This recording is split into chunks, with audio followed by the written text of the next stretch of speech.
Alors bonjour à tous, j'ai envie de vous faire une petite vidéo pour parler des réseaux pédocriminels. Donc un sujet très très grave, un sujet que j'ai découvert en 2013 et qui aujourd'hui est devenu un peu mon combat. Même si je me mets pas trop en avant depuis des années, je fais malgré tout pas mal d'actions de mon côté, dans mon coin. J'ai accompagné des familles, donc j'ai pu vérifier leur histoire en partie, leurs documents en partie, et du coup c'est une réalité.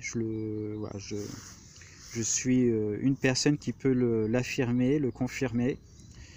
J'ai rencontré plusieurs familles, donc certains plus que d'autres, mais j'en ai rencontré plusieurs.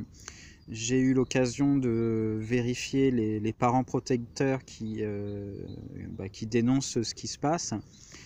Donc on parle de placement abusif, mais ça va bien plus loin que ça.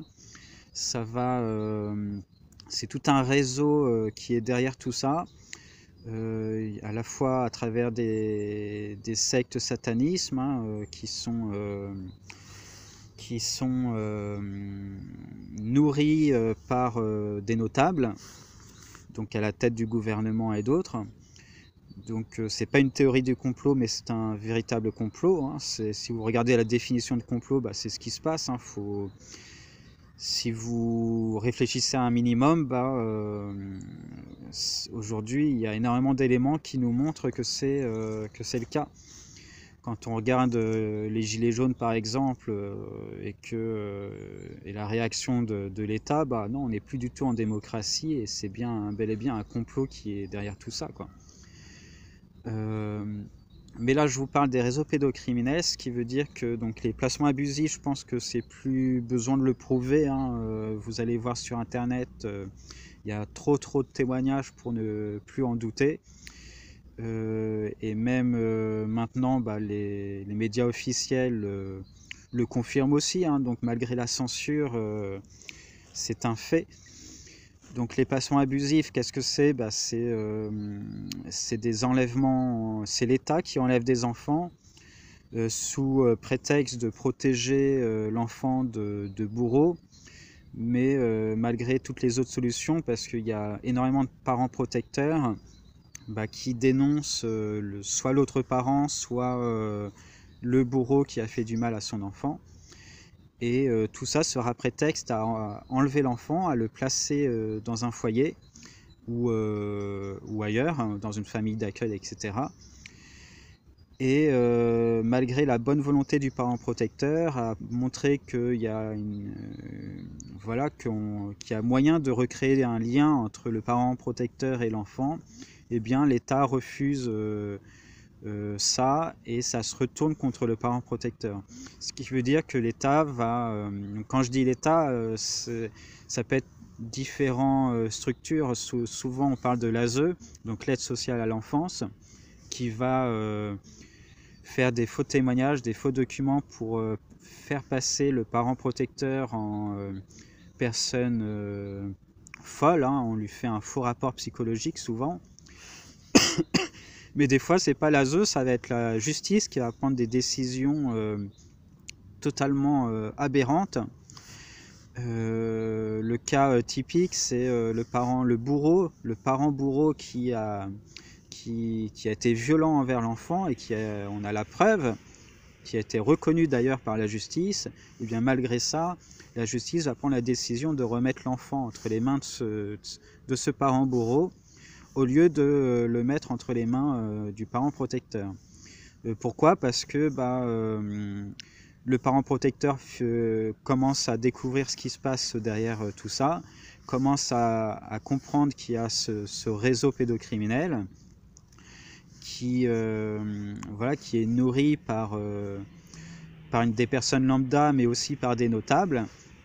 Et donc, quand tu as des notables qui commencent à être mouillés, eh bien, pour les protéger, on va faire taire ce parent protecteur. Et donc, pour le faire taire, eh bien, on va faire retourner la situation contre elle. Voilà, ça c'est la situation de ce qu'on appelle placement abusif. C'est que on place des enfants dans des foyers, dans des familles d'accueil, voire même on les remet entre les mains des parents bourreaux, alors qu'il y avait plein d'autres moyens pour aider l'enfant, aider la famille, etc. etc. Et donc bah, ça c'est le début de ces histoires,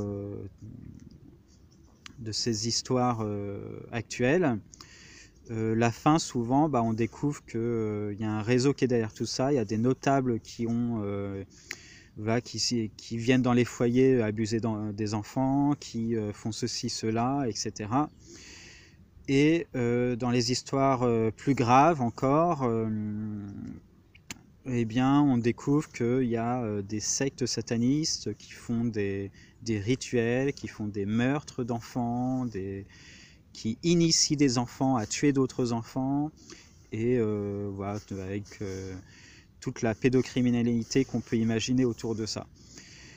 Donc il y a des foyers de l'horreur, des foyers un peu moins de l'horreur, il y a aussi des châteaux. Je sais qu'à la frontière entre la France et la Belgique, il y a un château célèbre qui est beaucoup trop secret, qui appartient à des personnes riches et pour lesquelles ce n'est plus approuvé. Il y a des choses horribles qui se passent à l'intérieur, jusqu'à des expériences. Alors, je vais dire sur des enfants, mais pas forcément que des enfants non plus. Donc tout ce que vous voyez dans les films, bah voilà, faut savoir que c'est pas forcément que de la fiction. Ça dévoile aussi souvent ce qui se passe dans la réalité, même si dans les fictions ça va un peu plus loin dans les histoires, mais voilà. Du coup, j'ai envie de vous parler un peu de ça, de dénoncer un peu ça. Et voilà, si vous doutez malgré tout, sachez que n'hésitez pas à aller vers les familles pour essayer de les aider et de découvrir leur histoire. Et puis, comme moi, je pense que vous serez convaincus. Voilà, vous aurez assez d'éléments pour savoir que c'est une réalité. Et quand on connaît cette réalité, eh bien on sait que on n'a plus envie de nourrir le système, parce qu'on sait que toutes nos actions qui vont du quotidien vont nourrir un peu ces notables. Hein. Si je travaille, après je vais payer des impôts, et du coup les impôts, eh bien, ils vont encourager ces réseaux. Ce travail qui va être pour des entreprises multinationales, c'est pareil. À la tête de ces multinationales, c'est des notables qui sont souvent derrière ces réseaux. Alors bien sûr, je ne fais pas une généralité, j'accuse pas tout le monde à tout va. Tous les juges ne sont pas forcément mauvais, tous les assistantes sociales, les éducateurs, etc. ne sont pas forcément mauvais. Les flics ne sont pas forcément mauvais, etc. etc. Donc j'accuse pas tout le monde. Mais quand vous avez affaire, sachez-le, à une affaire de placement abusif ou de pédocriminalité qui est protégée par l'État, eh bien, il faut savoir que ceux qui s'occupent de ces affaires-là, pour normalement les résoudre, sont en fait des personnes qui sont corrompues, donc soit qui font partie de ces réseaux, soit qui ont été corrompus, et du coup qui agissent contre l'intérêt de l'enfant. Et donc, du coup, si votre affaire commence et qu'il n'y a pas encore d'incohérence, il se peut que vous avez affaire à une bonne personne encore, mais dès que vous faites face à des incohérences trop énormes pour que ce soit une erreur, mais du coup trop pour montrer que c'est une action volontaire, une action nuisible volontaire de la part des institutions, sachez que derrière ça, vous avez au moins un coupable de ces réseaux qui ne veut pas révéler certains secrets. Il faut savoir qu'on en parle très peu aussi dans les médias officiels, car c'est un sujet censuré, qu'il y a beaucoup d'infiltrés, c'est-à-dire que les personnes qui dénoncent le plus, donc je parle notamment des familles victimes, mais ça peut aussi être de certains militants, Beaucoup sont infiltrés, sont surveillés, subissent de la censure, des menaces, etc. Et enfin voilà, donc du coup, voilà, faut savoir ce qu'il en est, c'est que voilà, si ça paraît trop énorme parce qu'aujourd'hui on en parle peu, ou dès qu'on en parle, on nous fait croire que c'est une théorie du complot, que c'est des actions, de fausses actions, de fausses dénonciations, etc. Bah non. Pour le coup, ce sujet-là, moi, je l'affirme, ce n'est pas faux. C'est une réalité. Il y a d'autres sujets pour lesquels je ne me suis pas intéressé, et dans ce cas-là, je ne vais pas donner mon avis parce que je ne sais pas si c'est vrai ou si c'est faux. Et du coup, c'est peut-être des vraies théories du complot, de vraies fausses dénonciations. Ça, je sais qu'il y en a aussi, parce que, enfin, j'en suis convaincu, je le sais pas, mais j'en suis convaincu parce que c'est ce qui permet de me semer le doute à tout le monde. Mais voilà. Du coup, de mon expérience, ce que je peux vous dire de tout ça, c'est que il y a des actions qui sont aujourd'hui inutiles, c'est-à-dire essayer de résoudre l'affaire à travers la justice. Aujourd'hui, ça ne peut pas marcher. La justice est corrompue. La justice... alors déjà, vos avocats, peu importe qui ils sont, leur bonne volonté, etc., il faut savoir que ils sont payés pour utiliser les lois, donc pour que les lois, pour que l'affaire respecte les lois. Mais il faut savoir que ces lois actuelles, les avocats s'occupent des lois du système français. Donc dans le cas de la France, je vais parler de la France parce que c'est dans le cas de la France que j'interviens.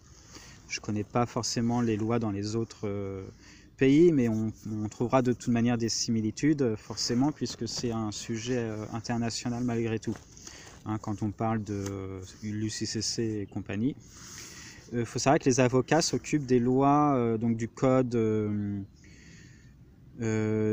pénal, du code civil, etc., etc., donc toutes les lois françaises, et que toutes ces lois-là ont pour objectif de protéger l'État.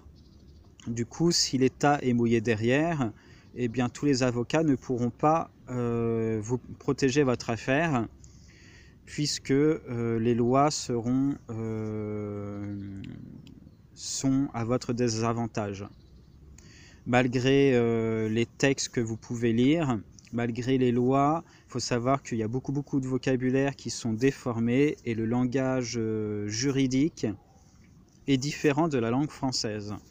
Ce qui fait que quand on va parler d'hommes, de personnes, etc., on ne fait pas forcément référence à l'être humain tel qu'il est. Et donc, on va faire référence au contraire à une entité qui est l'esclave de l'État. Et du coup, si l'action est au désavantage de l'État, eh bien, l'action sera considérée comme illégale. Alors, je grossis un peu le tableau, mais dans l'idée, c'est un peu ça. Donc voilà. Il faut savoir aussi à l'heure actuelle que tout ce code auquel on fait référence n'a plus de valeur juridique. Alors ça, c'est mon opinion, parce que j'ai pas forcément les preuves, mais à travers les connaissances que j'ai aujourd'hui, c'est ce qui me paraît le plus logique, au niveau intuition aussi. Mais aujourd'hui, on sait que le code pénal, etc., enfin les textes de loi de la France n'ont plus du tout de valeur, ne fonctionnent plus depuis pas mal d'années, je crois depuis dès le début pour certaines lois d'ailleurs, parce que donc les procédures pour les mettre en place n'ont pas été respectées, ce qui les invalide. Et donc si c'est invalidé, ce qui veut dire que elles ne font pas foi aux yeux de la justice.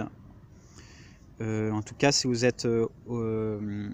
avez en face de vous un juge qui connaît bien les lois, qui connaît bien, qui est mouillé en plus dans les réseaux, ça augmente la chance qu'il connaisse ces subtilités.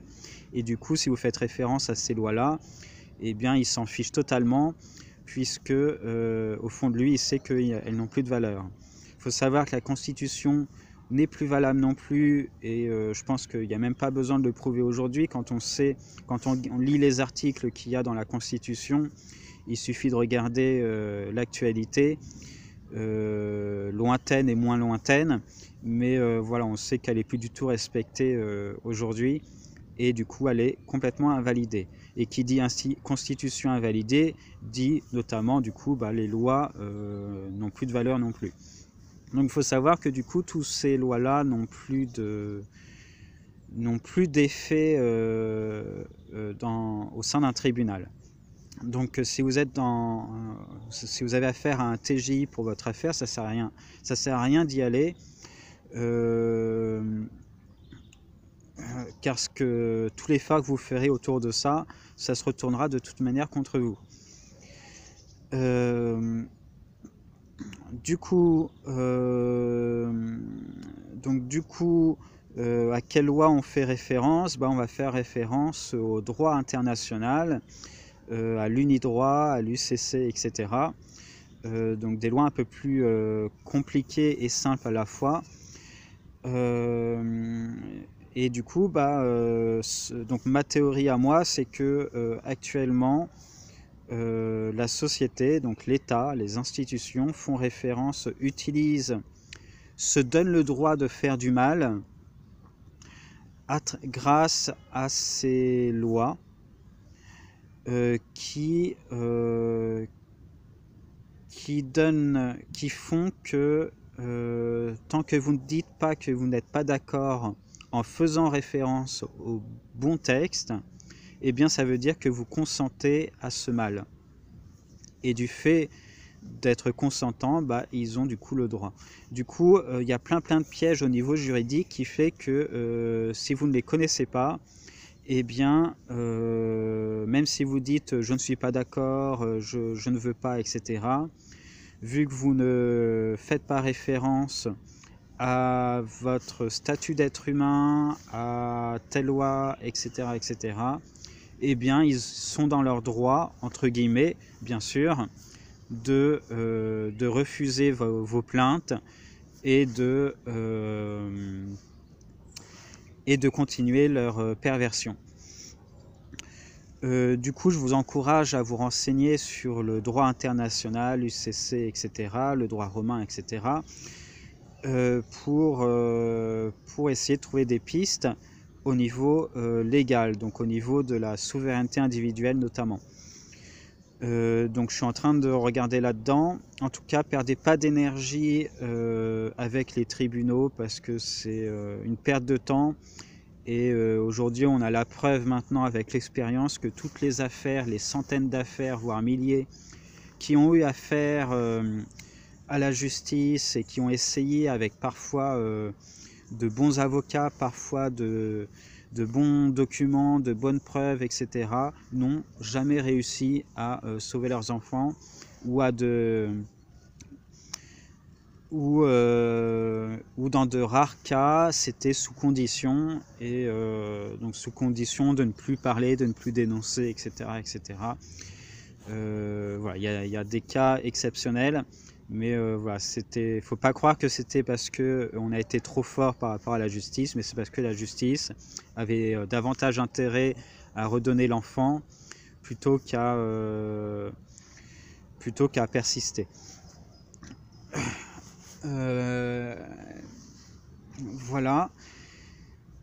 Du coup, dans la piste qu'on pourrait avoir, c'est de montrer que l'on agit en tant qu'être humain, qu'on montre que l'enfant nous appartient parce qu'en tant qu'être humain, c'est vous qui l'avez mis au monde, Du coup, dans ce cas-là, on ne peut plus faire référence au statut de personne juridique.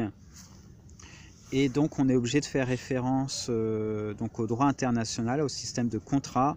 Et du coup, là où l'institution tire ses forces, eh bien, nous aussi, on peut tirer nos forces de ces subtilités et les utiliser à notre avantage. Donc, voilà, on est en train de réfléchir à comment procéder autour de ça. Mais voilà pour la première piste. Sinon, après, ceux qui n'y croient pas, ou pour qui ce serait trop compliqué, eh bien, mener des actions, continuer des actions en tout cas pour montrer et éveiller la population. Ça, de toute façon, il faut continuer de le faire, hein, parce que plus on continuera, plus il y aura de gens qui seront de notre côté parce qu'ils sauront ce qui se passe. Mener des actions pour protéger vos enfants si vous avez possibilité de les retirer, ne serait-ce que de force. Franchement, j'ai pas envie de vous dire ne le faites pas, mais faites-le, même si ça demande la fuite. Moi, j'aimerais mettre en place une organisation pour permettre justement à ces familles de fuir. On n'est pas encore assez soudés pour pouvoir le faire, mais ce serait top si on y arrive. Voilà, parce qu'on agit dans notre droit, sachez-le, hein, même si c'est de force, mais avec bienveillance, sachez que c'est dans votre droit, puisque c'est pour protéger la sécurité des êtres humains, donc aussi bien de vous que de votre enfant. Donc ça ne peut être que louable, vous êtes dans votre droit, et que tant que vous faites référence à votre humanité, à votre cœur, etc., on ne peut pas vous le reprocher. Il n'y a aucune loi qui ne peut vous reprocher ça. Du coup, à chaque fois qu'on vous impose, qu'on fait semblant de vous imposer quelque chose, eh bien, posez la question: à quelle loi faites-vous référence? Et à chaque fois qu'on vous donnera une référence, sachez que vous avez un bon argument pour que ce ne soit pas valable, parce que si vous agissez avec le cœur, aucune loi ne peut contredire cette action du cœur. Voilà. N'oubliez pas qu'il y a... enfin voilà quoi. Donc la force est de notre côté, il faut juste qu'on arrive à l'utiliser correctement, et j'espère qu'on y arrivera bientôt. Donc voilà. Je laisserai... voilà, je vais permettre aux gens de me contacter par email. Je vais refuser cependant les commentaires. Tout simplement parce que les commentaires, il y a beaucoup trop de... Voilà, c'est utilisé à mauvais escient. Voilà, il y a beaucoup trop d'infiltrés aujourd'hui qui mettent tout et n'importe quoi pour nous faire perdre d'énergie, et j'ai absolument pas envie de perdre mon énergie à la négativité. Mais je laisse mon email pour qu'on puisse échanger si vous le souhaitez, mais sachez que je me réserve le droit de ne pas y répondre non plus si je pense que j'ai affaire à un infiltré ou à une attitude négative, etc. etc. Moi, ce que je veux, c'est qu'on agisse positivement avec des actions concrètes, dans les faits, etc. etc.